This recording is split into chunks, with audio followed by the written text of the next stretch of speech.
Majo John Mad Monito, and I am in Mission Hospital for I think the 5th time since I got here on May 2. And I am pretty sick and weak. Another UTI infection related to wearing a catheter. I want to tell a couple of stories about what wonderful things can happen if you get really curious about the people around you and ask the right questions to get them talking, and stay open and notice how spectacular they are. So the woman who just drew blood from me, I asked one of my classic questions. I said, what are some things your husband really likes about you? And where's some things, wonderful things your husband says about you? She says, well, I'm sure he says a lot of them, and he works with my dad, so he better be saying good things about me. And I said, well, give me an example that you feel ready to share that he might say. Well, he likes the way I look. I know that. And I said, well, I can't blame him for that. Amen would. Uh, and she was so adorable, all of 22. And I shared a little bit about my marriage. It was so terrible, and we got married way too young. We got married at the same age.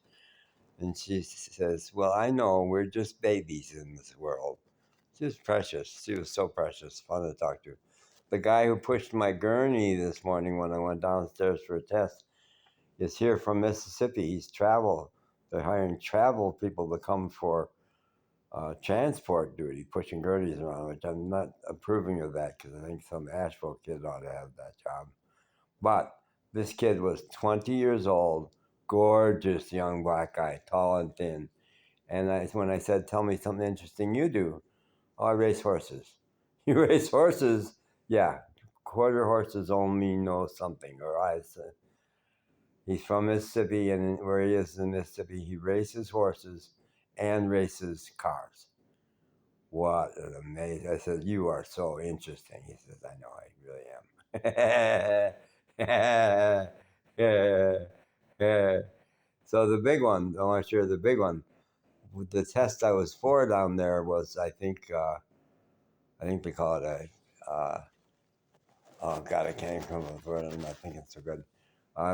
They were checking for blood clots, and the woman puts this thing on your body and listens. And she's been doing it a long time, and she really knows how to do it. And she listens for signs of clotting, because my calves have gotten really, really swollen up, and they want to make sure I don't have a blood clot. And I've learned the hard way over time not to try to talk with people while they're doing their work, or even fishing, because I'm a chatter. I love to chat. And in Mexico, I learned that you try to chat with a fisherman while he's fishing.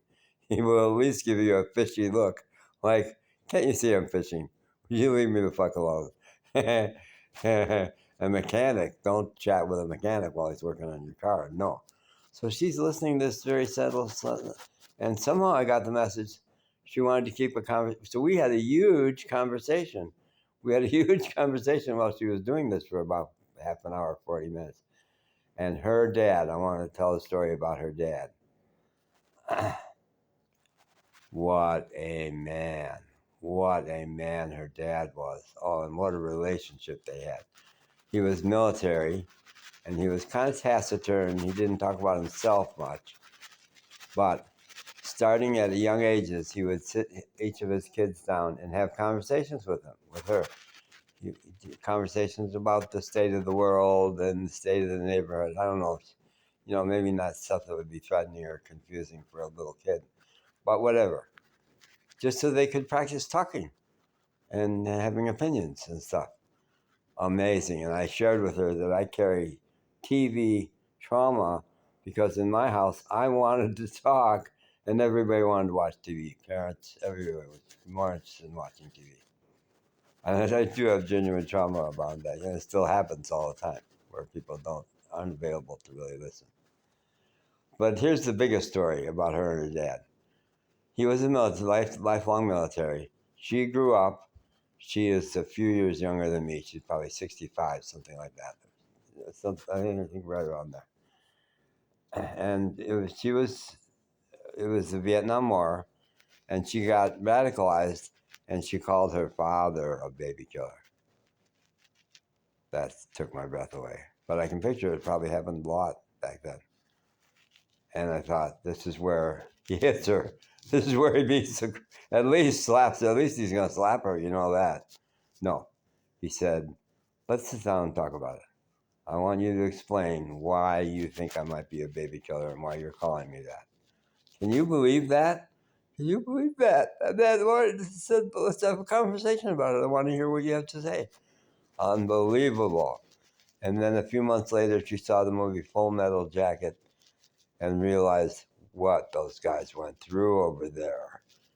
How the kind of suffering they had over there. And she called her dad at 3 in the morning to say, I'm so sorry I called you a baby killer. He said, I never took it personal.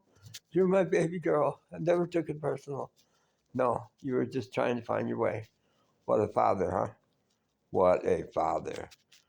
Should we all be parents or friends like that to the people around us who just wants to hear your story? Isn't it great? Don't you want people like, maybe you do have people like that in your life. Drop a comment if you have someone like that in your life or whatever. Okay, bye.